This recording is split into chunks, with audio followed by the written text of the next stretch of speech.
Hey everybody, welcome to another edition of Becoming the Brand. I'm Mike Arboit and I'm sitting here with Vance Nevada, professional wrestler and the author of Uncontrolled Chaos, Canada's remarkable professional wrestling legacy.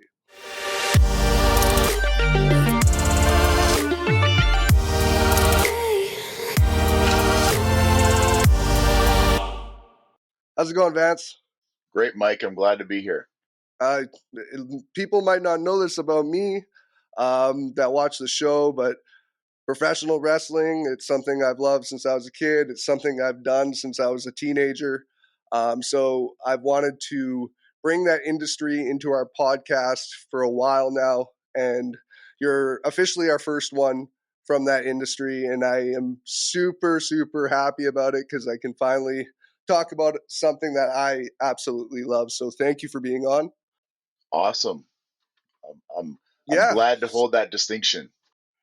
Yeah, it's something we know is a bizarre industry, but man, when you love it, you love it. It's something that you can't explain. As a wrestler, the feelings you get, the emotions you feel from something that we all know is a show. But Absolutely. people that understand the show usually are quite passionate about it. So, tell me about your beginnings. How did you get so? How did you fall in love with this industry of professional wrestling? You know what? Wrestling was always sort of peripherally on when I was a kid. My dad and my uncles loved it. Both my grandfathers loved it, and so it was kind of always on in the background. And I remember it just being on. I'd be playing trucks on the living room floor and not really paying attention to it. It wasn't really until 1986, the split between Hulk Hogan and Paul Orndorff at Saturday Night's Main Event. Just that seeing that on TV, it just seemed so chaotic to me. I needed to know, how did this happen? Because it was like unlike anything else that I'd ever seen in sport. And that was the first angle that drew me in. And then you get introduced to these characters, and they're all colorful and unique and distinct from each other. And then within a year, that was it. I was collecting the action figures and the magazines, and learning more and more about the sport. And I remember, I was probably about grade 6 or grade 7, something like that, when I first uttered the words, I want to be a professional wrestler when I grow up. And I think, at that stage, I'm a prairie kid, from southern Manitoba, a town of 2,500 people.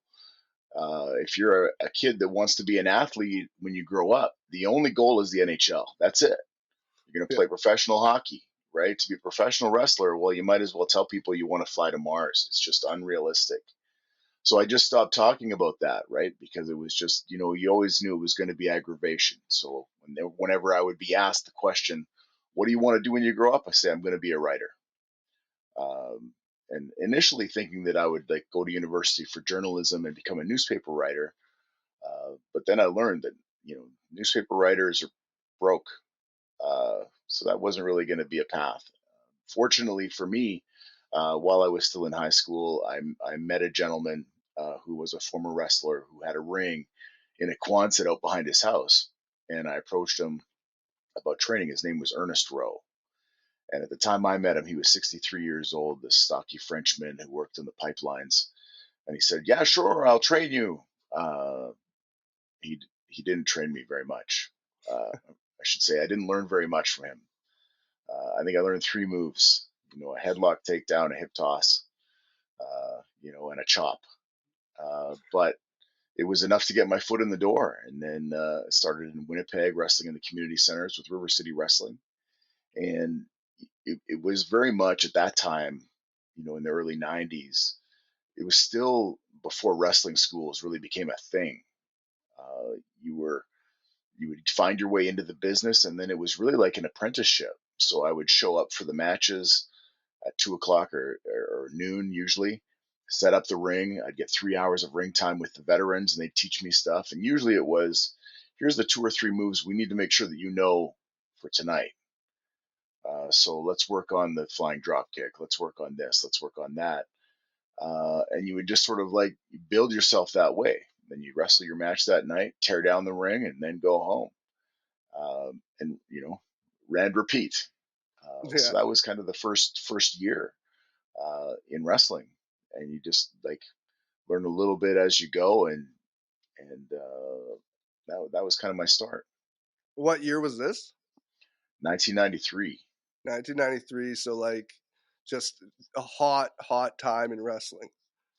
It was, I would say, we were kind of in a lull. Oh yeah, I mean it was You know, after the golden era, right before Attitude. So yeah. So when you look at the activity that was happening in the 80s, there was lots happening in Vancouver, Calgary, Montreal, Toronto, the Maritimes, and most of those circuits had television at that time. So then you get into the 90s, the WWE is the only game, WWF at that time is the only game in town. They're the only ones with television.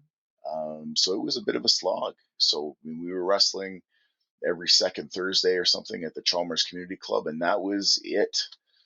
There was no touring, anything like that. There wasn't really even a lot of collaboration among the independent promoters to share talent at that time. So, for someone that wanted to make it their life, their career, like wrestling only once every 2 weeks, it wasn't enough. yeah, Just, it kind of just had that. It had that problem even here when I started. It was very territorial. You work one place, you can't work the other place. Luckily, it's changed drastically. yes, yeah, absolutely. I mean, you get advice from guys like Chris Jericho who would tell, and this was advice that he gave to the Bollywood boys on their way up. He said, what you need to do is you need to get in a ring as many times as possible. Don't worry about what brand is on the marquee. Just get your ring time in. It's worked out for them. It's worked out for many others. The guys like Kyle O'Reilly, I think pound for pound, one of the best professional wrestlers in the world. A guy that luckily I got to share the ring with a couple times, really nothing significant. But when I was in there, you just felt that there was something special. And then there was kind of people that did their own thing and they didn't listen to those territorial rules because it essentially as an independent contractor, you should be able to choose and work as much as you want, right? Yeah, unless unless you've got a single promoter who's paying your mortgage, Exactly. uh, you need And to on go out the there indies, that's not really. and get the ring time. So when did you make your way out further west and make like BC or Homestead for a while? It was kind of a bit of a series of coincidences and a very fortunate fluke. So in 2001, I had my first opportunity to go to the Maritimes and wrestle for Emile Dupree Atlanta Grand Prix Wrestling.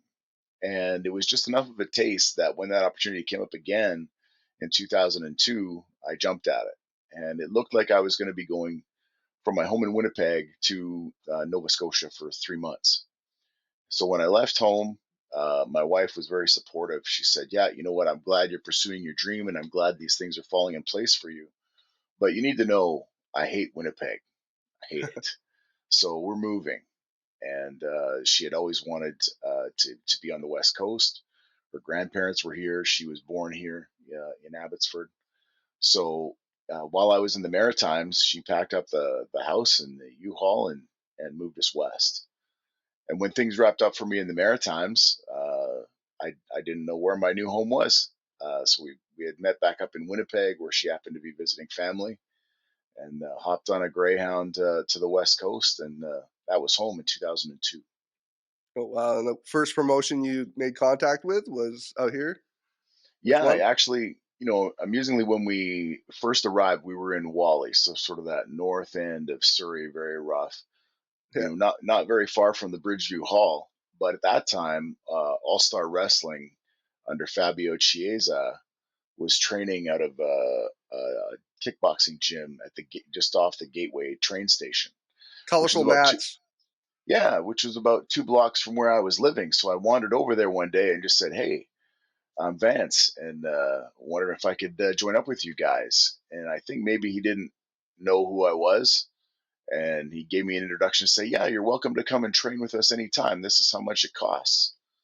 And I felt like, I don't know if we're speaking, or I don't know if we're having the same conversation right now. But I reached out to Michelle Starr, and that was the start of a very long friendship. We remain friends to this day. Yeah, it's obviously in this territory. I'll call it that. There's not many bigger names than Michelle Starr when it comes to a promotion. just recently getting out of it, right? Like how many years was he a part of being a promoter in the area? It's insane. He It's a started lot of work. promoting in, It's a lot of mental strain. yeah, absolutely. In all, he started promoting in 1990. So more than 30 years as a promoter, and himself with any shows that he was at the helm of was very close within promoting 1,000 shows. It's just like unbelievable numbers. Yeah, it's part, like I know with Disco too. A lot of him, like a lot of work on his end. That's for me. That's the guy who pushed me to train with ECCW at the time because they were still in charge of ECCW, and those two men are like, yeah, well respected on my end and just in general in the area for being such hard workers. And I mean, they've called the Pacific Northwest so many things years ago, whether it be wrestling graveyard and stuff. And those two men plus guys like Scotty, when they were promoting against one another, still like they built something special in this area, and the amount of names and talent that they all trained. It's created something special in Vancouver and in British Columbia, in my opinion, that they need to get a lot of respect given to them, as well I as agree. men like you. I watched you wrestle when I was thinking about getting into it, and just yeah, it was great to see. I would say such professionalism locally. It was like watching. Yeah, it's an independent show, but you saw seasoned talent. It was something that I respected greatly. Um, I know you've been kind of switching subjects to the book. Um, I know you've been working on it a long time, right? Yeah, When did you you know start what? working on it? I started getting interested in the history of wrestling early on. I was 18 years old, and what had happened was I had, was watching back the one of the television matches that I had early in my career, and the commentators had made reference to, this old time wrestler that wrestled around the Winnipeg area. I thought, I've never heard of him, and being 18 years old, you know everything about everything. You're like, that guy must not have been a very big deal. But I was curious, and his name was Frenchy Champagne. And so I went to the library, to the archives in Winnipeg that summer of '94, and started going through old Winnipeg newspapers on microfilm to see what I could find out about Frenchy Champagne. Well, it was the tip of the iceberg. What I found out was, here was this guy that from the early '50s to the mid '70s was not only like the main event guy for local wrestling matches in Winnipeg, he was also the referee whenever the big show would come in from Minneapolis. So he like rubbed elbows with all of these guys like Gene Kiniski and Buddy Rogers and Lou Thez. And then also got involved as a trainer and as a promoter. So some of the shows that he promoted featured some of the earliest matches of Roddy Piper. So just the span of this guy's career was immense. But then I discovered, well, at that time in Winnipeg in the '50s and '60s, it wasn't just Frenchy Champagne. You had Moose Morowski come out of there, the Von Steiger brothers, Bulldog Bob Brown, Roy McClarty, George Gordienko, Gordon Nelson. There's this like amazing pool of talent that came out of Winnipeg at that period of time, and I was hooked. In terms of the latest book, it really came about, once we got 6 months into the pandemic shutdown, and we knew we weren't returning to live wrestling, and I just needed to find something to do creatively, constructively, because it just felt like just sitting and waiting. In the first few months, we were like, oh yeah, well, let's like binge watch some TV series, but it just felt like my brain is turning to mush. I need to do something constructive. And so I took advantage of that 18 months and really dug in to build this, uncontrolled chaos, this national wrestling history book for Canadian wrestling. And it's getting this wicked press. I mean, and like the shout outs you've been getting, the promotion you've been getting on this book for being like absolutely amazing. Something that really hasn't been done in Canada before. Um, how was it to take something that you always want to do, like you've done it, but take something and create something so big as a writer, but also making it, branding it alongside your professional wrestling career and your professional wrestling name? How big is it to you to have this? It's not just national; it's getting international press. I think it's, the case of, I did a first book when I was 23 years old.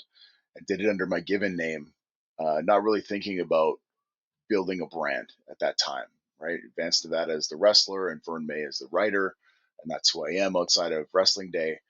And then when I went in to do my second book in 2009, I realized no, like everything that I do around wrestling, whether it is a cameo appearance in a TV show or coordinating stunts for a theater play for Douglas College, everything that I do professionally that has a wrestling aspect, it needs to be Vance Nevada. That's the brand that we're building, right? So that whenever someone's talking about Vance Nevada or you're doing a media interview, they can say, appeared on a reality TV series with Roddy Piper, was had a bit part in this movie.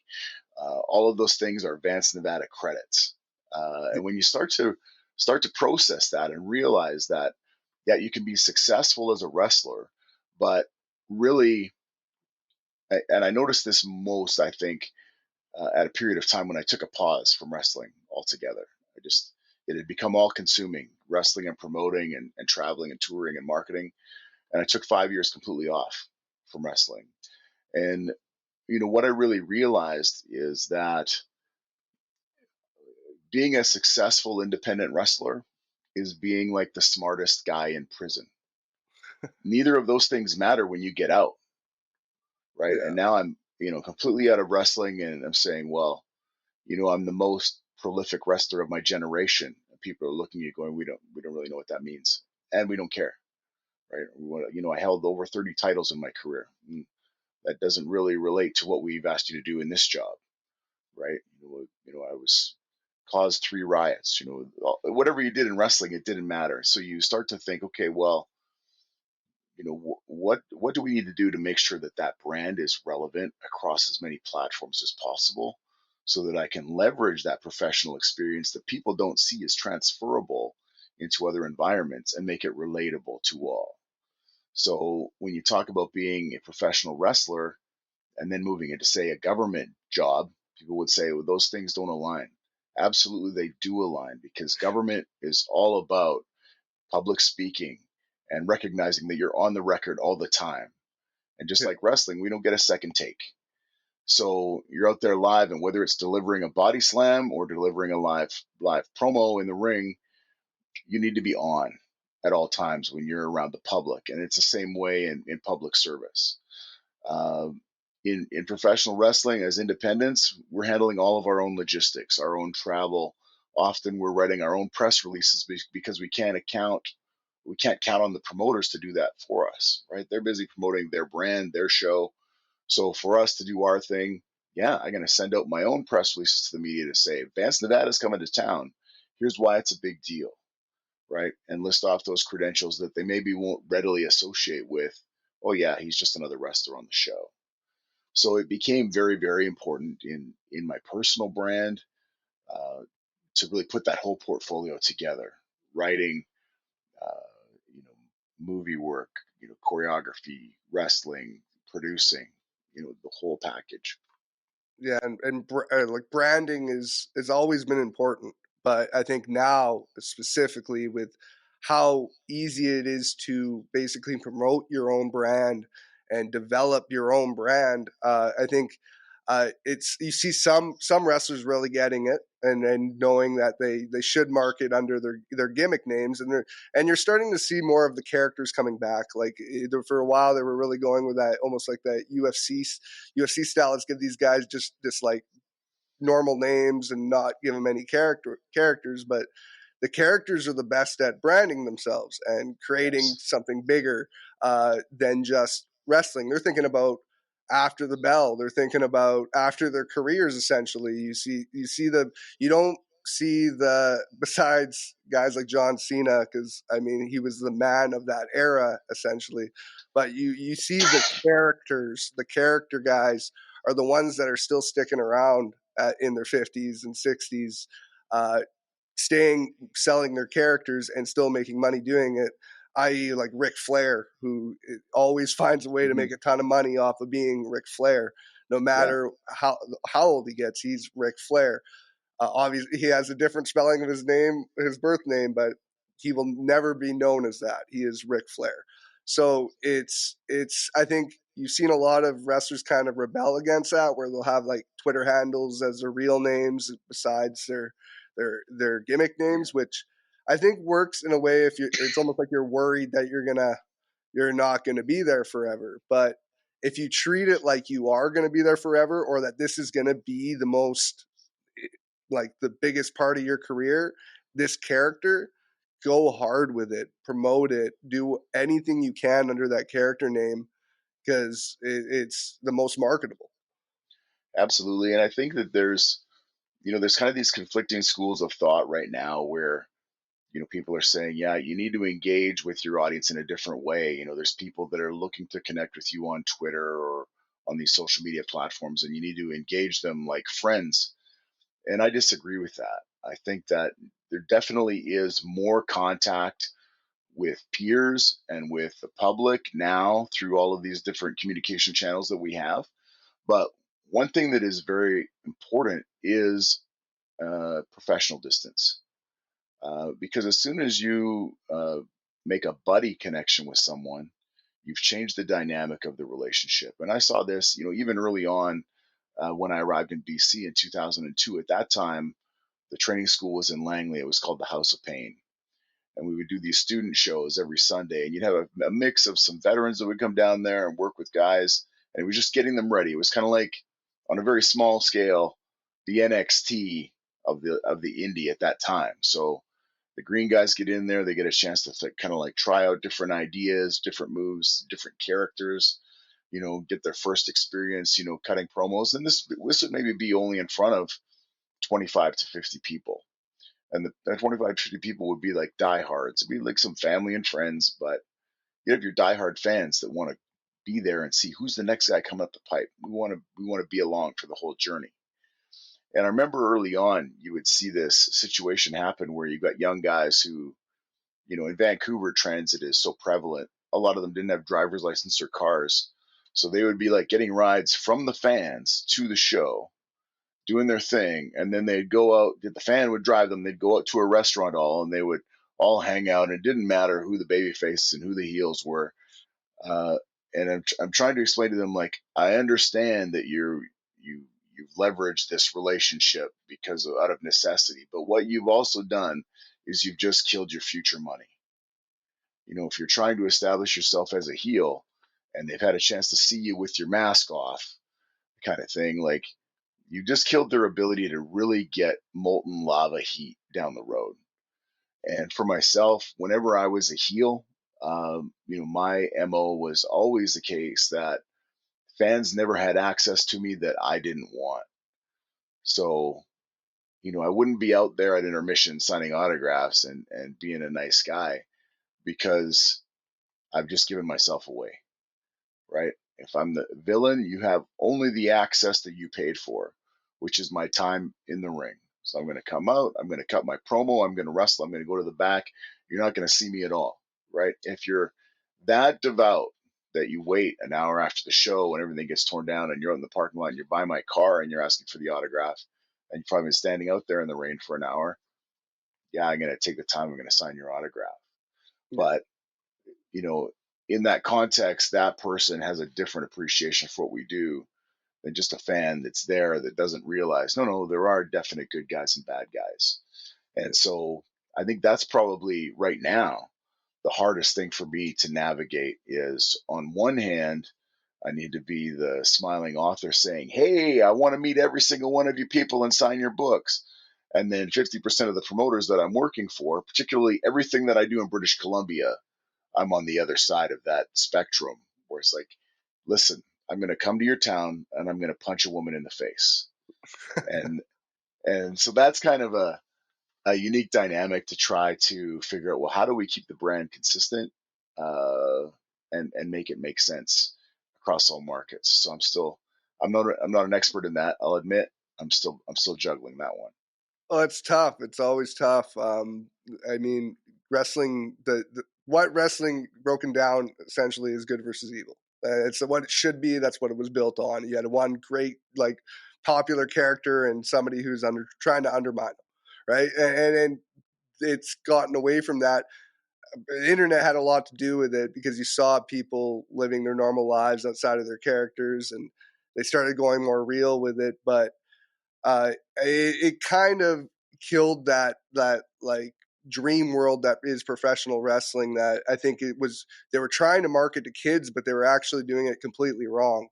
Right. As the what sells it to kids is having that hero beating that darkness, and Yeah. I understand completely with the heel work at like intermission and after the show, how it kind of just dropped off the face of the planet for many years. I mean, most of my indie career, it was guys that wrestled each other before intermission that were face and heel were chilling at the merch booth together afterwards, and just Uh, and it happens, and it's like you don't want to treat the fans as dumb, but they almost want, like, I think they respect it if they're kind of treated as believing it's real still. It should be part of the show. mhm.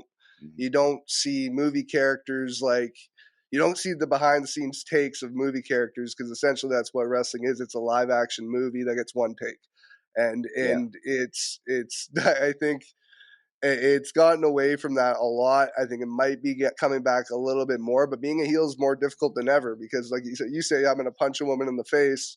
That could be completely taken Canceled. very wrong. But they've been pushing Yeah. intergender wrestling more and more and more. So it's a confusing era. It's like you can wrestle a female as a male wrestler, but you can't be extremely violent on them. But Yeah. in reality, to It's get over as a monster heel, what would you They've do given as us the a lot of monster heel? roadblocks. Political correctness has been so damaging to professional wrestling. But I think that it's also challenged us to engage in a new way. Yeah, So, in a lot of ways where, we can pick on someone just because of the color of their skin, or, we can take shots at someone for their sexuality, or we can, um, speak poorly of women, for example. yeah, Now, none of those things are allowed. And I kind of like that, in the way that we need to find more visceral ways to connect with an audience and make them believe. And when you really apply yourself, and we see this now, there's a lot of guys, young guys, who are really taking advantage of the avenue of social media to really develop their characters and connect with their audience, versus the old way, which, you would be like getting in touch with the local newspaper and sending a photo and a press release and hoping that they pick up on it. There's now a direct avenue to connect, and they're trying hard, and you're seeing some of these guys that right out of the blocks they stumbled, right? They're reaching for something that they haven't found yet. But as they start to find their voice, and as they start to connect with their message and figure out what their brand is, now some of those promos are getting really strong. One of the guys that I've been watching, he's not a guy that I wrestle with a lot, uh, but the promos that he's been doing, I'm like, you've got me hooked. I want to know what happens now. Is Maxwell Benson yeah. from Vancouver Island, young guy, just coming up, but there's so much passion in the way that he delivers his promos. Like, you want to root for him, Yeah. and I'm excited to see where his journey goes. Yeah, there's tons of talent. It's always been here, but I think there, because of just the hardworking promoters and just the workers in the area in the past, like, I'd say 20 years, it's become, they grew up watching some significant talent come through here, stay here, move on from here, and seeing Yeah, that, like, British Columbia, you can move on to the next stage and succeed on a big level. I mean, nobody was coming out of BC. At least we didn't know about anybody coming out of BC making it to the big times for so many years. That now you're seeing, like, more than a handful. It's quite nice to see, and that has, I think, it has a the huge reason behind it is being able to self market. There's nobody uh, better than, I think, than the Bollywood boys in marketing themselves. Like, there's two guys that grinded and grinded and grinded and grinded for years, and you knew they were going to make it because they said so. Like, they would not take anything uh, other than that. I traveled with those guys the first 3 years of their career and was constantly in their ear. And what I was always telling them is, yeah, there is what you do bell to bell. Your talent in the ring definitely needs to be there. Your look needs to be there. But the wrestling business is so much bigger than just what we're doing in the ring. So, if you're not out there in front of the media, if you're not making sure that you're pushing your own brand to the local news stations in those communities, and you see they've done it very effectively in Vancouver. Whenever they would come to town, they're on Global News with Squire Barnes, right? Or they're doing cameo appearances at the Vancouver Canucks games, or whatever it is. They're making sure that they're a big deal outside of their home arena. Yeah. And it's so important, because at some point down the road, they may say, it's time for us to set down this thing. Hopefully that's a long, long time away in the Yeah. future from now. But when they decide to transition out, right, everything that they've done and leverage from their wrestling career is going to come back to pay dividends. Yeah, yeah, and especially with how hardworking they are, like they have the charisma behind them too. Just they could choose many outlets within the industry if they ever hung up the actual boots. They're immensely talented guys that have wanted to do it since they were kids, and that's, I think, the passion of. There's people that get into it because they're big guys and they think that would be good for them, but then there's people that literally from the age of not knowing what they look like when they're full grown men, that this is Yes. like what they're doing, this is what they're going to be when they're growing up, and they're not going to take no as an answer. And that's very I think that's what you need to be. You kind of have to be a little bit egotistical in your career, where you are like, I'm going to be this 1% of guys that make it. That's definitely true. There was something that I read in a book about wrestling. I didn't like the book itself. It was called Slap Happy. And it was basically like a psychologist's outside view of people who were involved with professional wrestling and why we're here. And basically, their whole theory was, because we were underloved as children, we're trying to find that love from people in the wrestling environment as entertainers, and we've got this unhealthy need for love. Uh, I don't think that that's true. I think that there's definitely some characters that I've crossed where you're like, yeah, that might be their driving motivation. But one of the quotes in the book was from a guy. I don't remember his name now, but it was from another document or a book called "The Brand Called You." And what it really said was, in order for you to be successful, you need to think selfishly. What do you want to be famous for? Not just kind of known for. What do you want to be famous for? And and then relentlessly pursue those things that you do that bring value to that goal. So if you want to be famous for being a professional wrestler, then everything that you do has to be contributing to that goal. For me, you reach a point, when you're 35 and you realize, what, I haven't been signed yet. It's probably not happening. So what's your motivation now to stay involved in the game?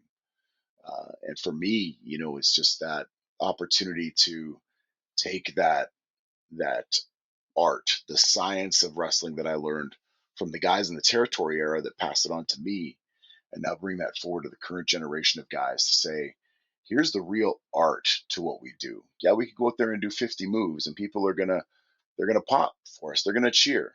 But did they get emotionally invested in the match? And so here's the things that we're gonna do. And we might only do 10 moves, not 50.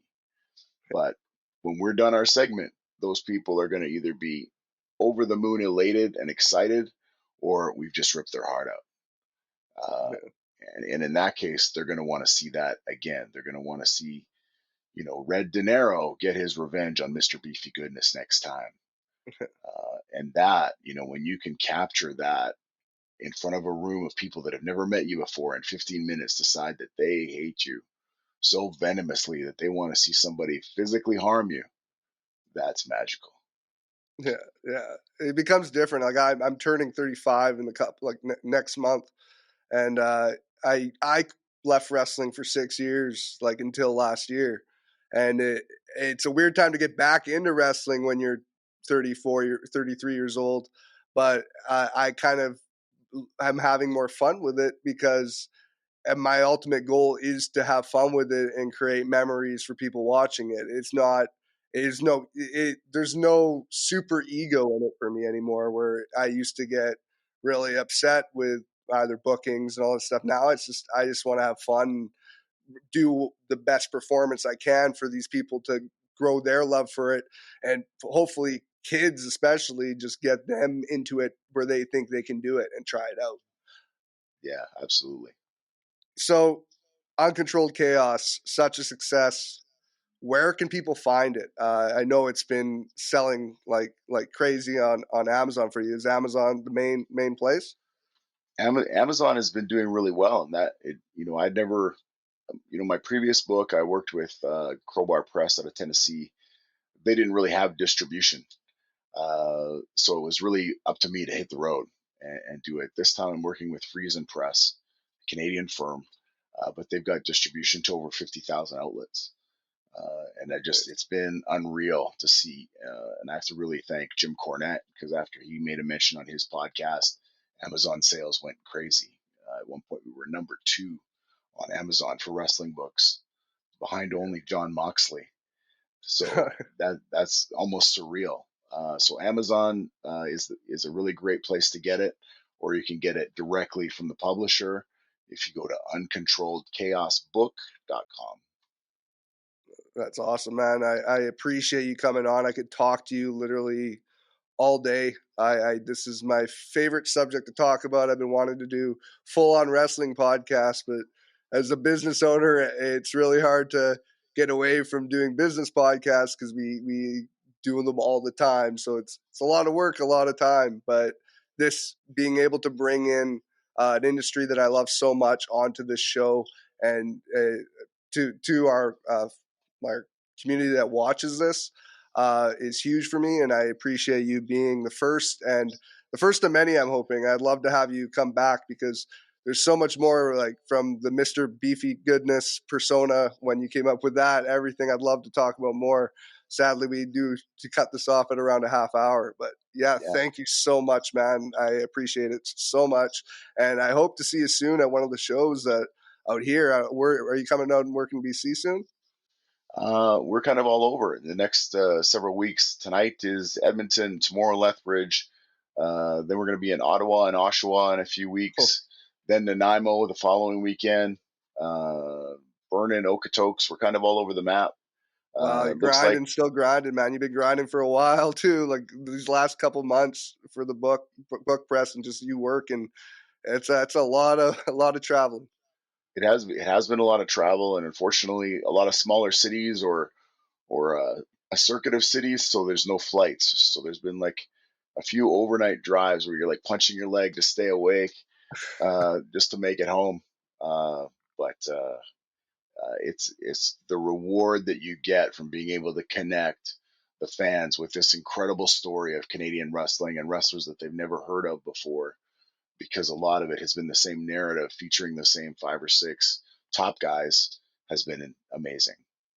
Yeah, man. Well, thank you so much. Your knowledge on this industry is just I could talk to you forever. Like I said, man, I appreciate it so much, and so thank you for joining us today.